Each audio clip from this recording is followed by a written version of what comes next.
Քանի ձայնով եք հայտնեց վարչապետը, որ դուք եք ընտրվել տեխնացու, նախ ձայները Ձայները կարևոր չի։ Լավ, ձայների հետ կապված չէ, ձեզ համար դուք ինչ ելույթ եք ունեցել, եթե այո կասեք, որն է ձեր տեսլական այս պաշտոնին, այսինքն ինչ եք դուք անելու, բայց ավարտեմ նորեն, պարոն Ռուբինյան, որ նախորդ նախագահը չի արել եւ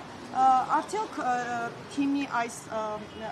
վստահությունը ձեզ սպասելի էր, դուք ակնկալում էիք, թե ամեն դեպքում կարծում էիք, որ այն վիճակը, որ կար, կպահպանվի։ Այսինքն սպասելի է ձեզ համար թիմակիցների ձեր այս որոշումը։ Ընդհանուր առմամբ մեր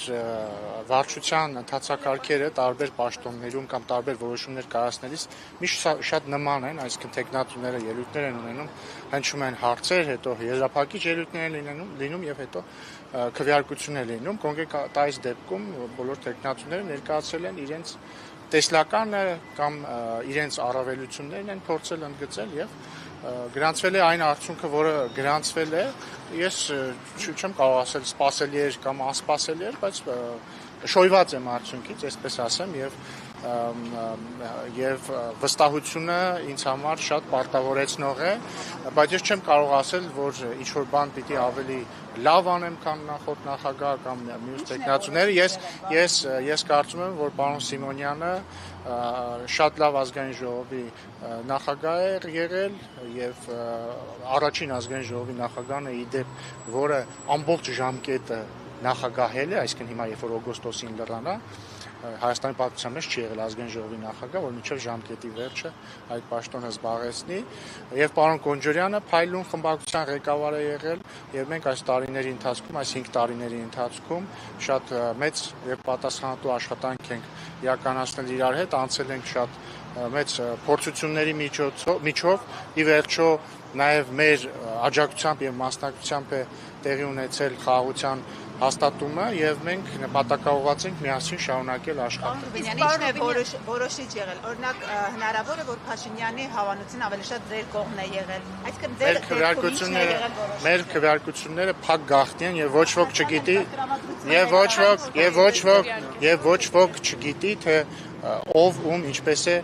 քվեարկել։ Ենթադրում եմ, որ գործընկերների մեծ մասը համարել է, որ այս փուլում ճիշտ կլինի, որ ես զբաղեցնեմ այդ պաշտոնը եւ դա նորմալ գործընթաց է։ Գնեք, պարոն Ռուբինյան, այսինքն դեռ պետք է նաեւ ազգային ժողովում քվեարկություն լինի, չէ՞։ Բնականաբար, իհարկե։ Սա ինչ է նշանակում, որ խմբակցությունը իրավունք ունի վարչության որոշումից այս աճ կամ ձախ քվեարկի, այսպես ասած, թե ոչ, այսինքն կարող են առանձին падգամավորներ, օրինակ, դեմ արտահայտվել, թե քաղաքական առումով որոշումը կայացված է։ Այսինքն դες կառաջադրի, երբ որ արդեն հասնի լիագումար նիստերի այդ փուլը։ Ես կասեմ հետեւյալը, վարչության որոշմամբ իմ տեխնացությունը կառաջադրի։ Պարոն Ռուբինյան, չնայած որ չեք ուզում բացահայտել, բայց այդուհանդերձ էական է, թե քանի հոգի է քվեարկել ձեր օգտին, նաև հնարավոր է որ դեր է խաղացել։ Ըստ մեր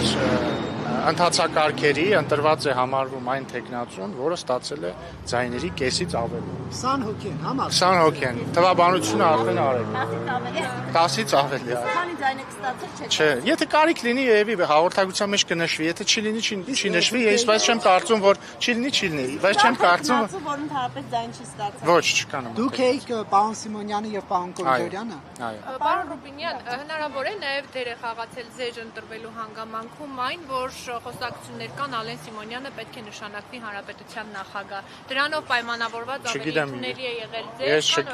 Ես չգիտեմ նման խոսակցությունների մասին, չգիտեմ։ Բայց Ալեն Սիմոնյանը մի որոշում կա։ Փոխոսնակների մասով արդեն հաջորդի որոշում կկայացվի, չէ, դեռ չկա, բայց արդեն կբացվի հիմա առաջադրման փուլը եւ մարդիկ կարողանան առաջադրվել եւ նույն ընթացակարգով կընտրենք փոխոսնակ եւ վերջին հարցը, հա, խնդրեմ։ Քանի որ դուք ներգրավված եք հայ-թուրքական բանակցություններում, հնարավոր է ինչ որ բան այստեղ փոխվի, թե մեկը մեկին չի խանգարի։ Չգիտեմ, չեմ մտածել, որովհետեւ 5 րոպե առաջ է այդ որոշումը կայացվել, 5 րոպեում չենք հասցրել այդ հարցին անդրադառնալ։ Շնորհակալ